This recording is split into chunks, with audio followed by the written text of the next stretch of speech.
How are you developing your people? The respect perspective. Most leaders talk about performance. Fewer talk about development. And even fewer intentionally invest in it. Yet development is one of the strongest predictors of long-term performance, trust, and leadership continuity. So the real question isn't how productive your people are. It's whether they're growing or simply producing. Your people are not resources to be consumed. They are assets, and assets are maintained. They're invested in. They're protected and grown. When people are treated like output machines or replaceable headcount, organizations don't just lose employees, they lose potential. Developing your people isn't a cost. It's asset management. Development is not a one-time course. It's not a conference once a year, and it's not a PDF sent by HR. Real development happens through everyday leadership, coaching conversations, real-time feedback, stretch opportunities, accountability paired with support. If growth only happens during formal training, it isn't embedded. It's episodic. Developing your people means helping them think critically, communicate professionally, carry responsibility with confidence, and understand their own strengths and gaps. This isn't about preparing someone only for their current role. It's about preparing them for their career.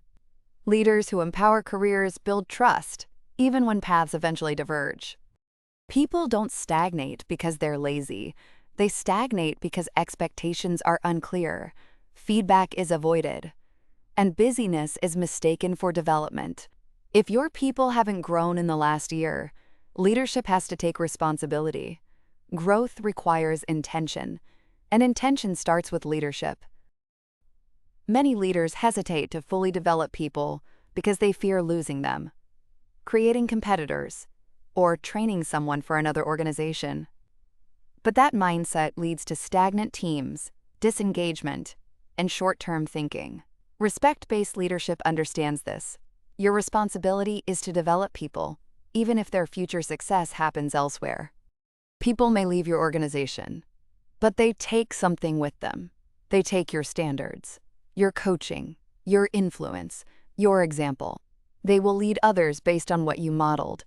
Leaders don't just shape organizations, they shape professionals. That is legacy. When people aren't developed, engagement drops, performance plateaus, accountability weakens, and culture becomes transactional. People stop asking, "How can I grow here?" And they start asking, "How do I get out?" So ask yourself honestly, who am I actively developing right now? What skills or confidence have I helped build this year? Where have I prioritized output over growth? What conversations have I avoided? Development begins with self-awareness and intention. Leadership isn't measured by how long people stay, or how much they produce, or how dependent they are on you. Leadership is measured by who they become because of you. Develop your people well enough to succeed anywhere, and they will choose where they belong.